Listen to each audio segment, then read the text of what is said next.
And a lot of it's a hoax. It's a hoax. I mean, it's a money-making industry, okay? Black bars now define one of the most sensitive disclosure battles in modern American politics. A transparency law signed during the Trump era promised sunlight on the Epstein case.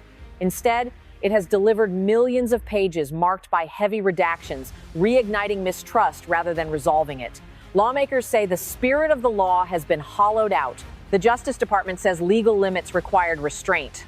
What was meant to close a chapter has reopened it. This is not only about what remains hidden, but about how a past decision continues to constrain power, accountability, and public confidence today. The chain reaction began with a decision made years earlier. During his presidency, Donald Trump signed legislation requiring the Justice Department to release non-classified files connected to Jeffrey Epstein.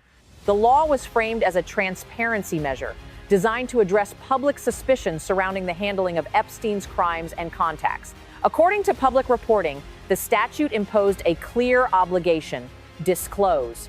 What the law did not resolve was how disclosure would be executed. That gap became the first blind spot. Trump's decision delegated implementation entirely to the Justice Department, an institution bound by privacy rules, victim protections, and internal review processes. In effect, the law mandated release, but the mechanics remained under executive control. When the Department of Justice published millions of pages in early 2026, the scale looked decisive. The substance did not. Large portions were blacked out. Names, dates, and passages were removed. Lawmakers from both parties argued that the result violated the law's intent, even if it met its letter.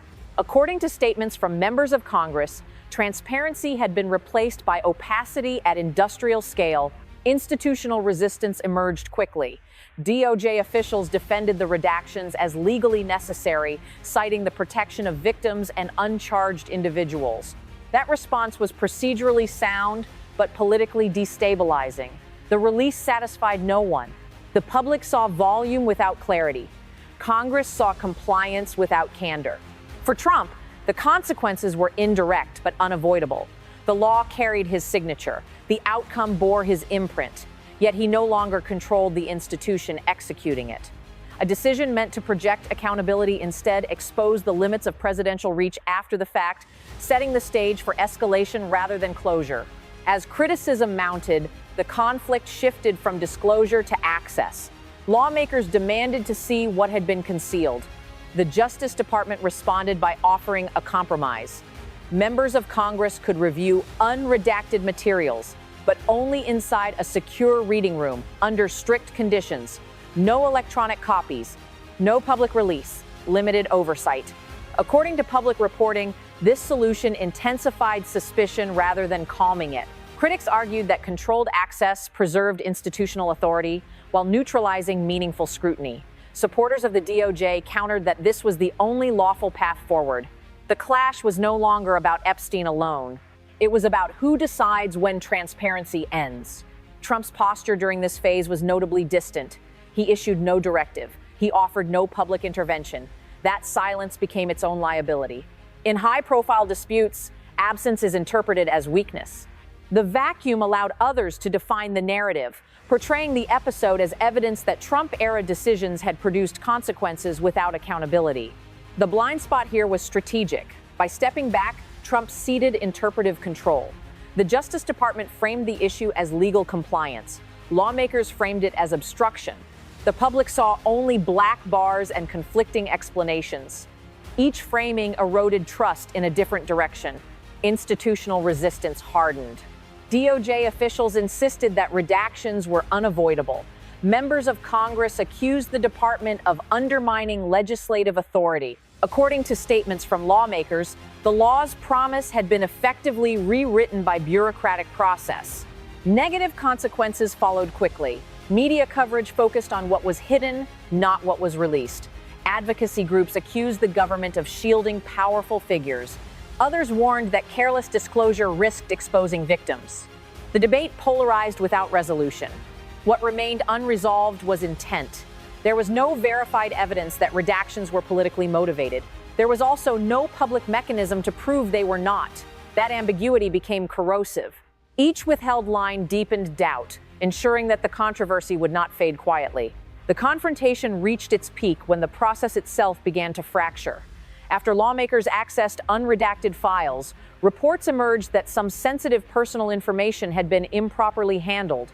According to public reporting, the Justice Department was forced to remove thousands of documents to correct errors and reapply protections. What was meant to demonstrate control instead revealed vulnerability. This moment crystallized the institutional collision. Congress argued that excessive redactions violated the transparency law.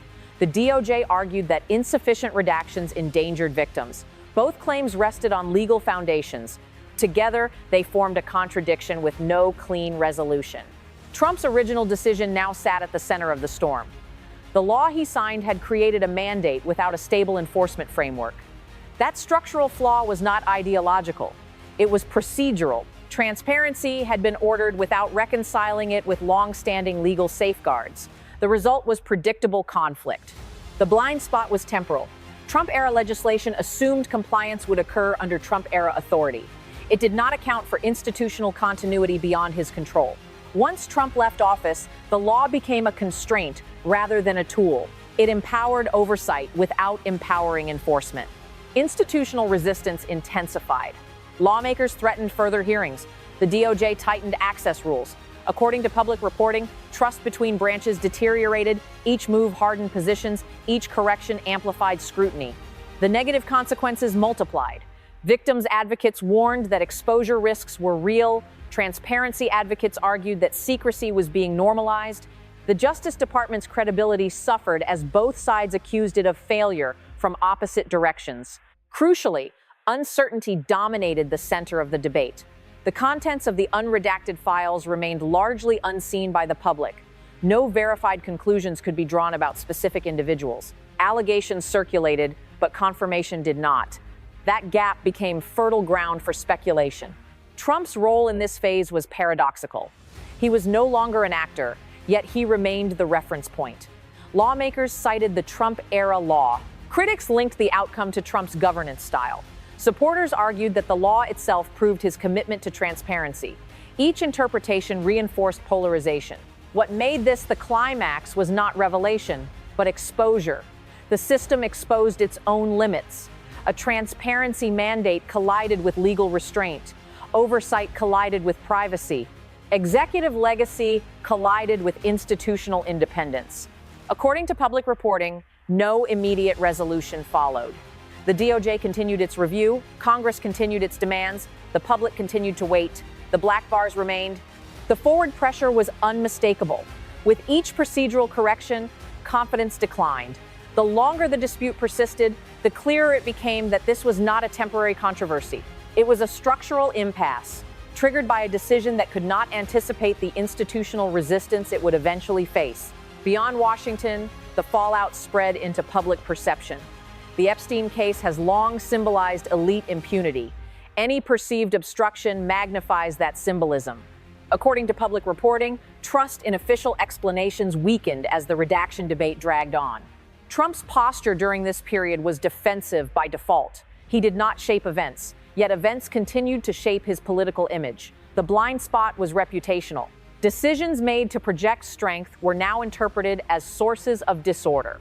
Institutional resistance extended beyond government. Media scrutiny intensified. Advocacy groups demanded clarity. Each new article reframed the dispute as evidence of systemic failure rather than procedural complexity. Nuance struggled to survive. The negative consequences were cumulative. The Justice Department faced criticism from all sides. Congress appeared divided but unified in frustration. The public saw a familiar pattern: promises made, processes stalled, accountability deferred. For Trump, leverage narrowed. Intervening risked accusations of politicizing justice. Remaining silent allowed others to define causality. According to public reporting, neither option offered a clean exit. Uncertainty remained central. No verified list of names emerged. No definitive conclusions were drawn. Yet the controversy persisted precisely because absence of proof did not equate to absence of suspicion. The forward pressure continued to build. Each delay reinforced the sense that transparency had been promised but not delivered. Each defense sounded procedural rather than persuasive. The longer the process extended, the more entrenched skepticism became. The endgame offers no dramatic resolution, only constraint. Trump's remaining options are limited by time, law, and institutional independence. He cannot retroactively redesign the statute he signed. He cannot compel the Justice Department to interpret transparency differently.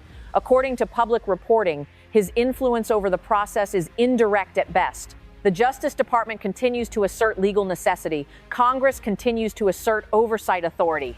The public continues to read meaning into absence. This is the residue of a decision that outlived its author. What this episode ultimately demonstrates is not concealment as certainty, but limitation as reality. Power dissipates once it is delegated. Accountability fragments when transparency is mandated without enforcement clarity. The Epstein files remain partially hidden. The law remains in force. The dispute remains unresolved. Trump's legacy in this matter is neither vindication nor condemnation, but constraint. This is how institutional systems absorb political decisions. They do not collapse. They resist. And in resisting, they redefine the boundaries of control long after signatures fade.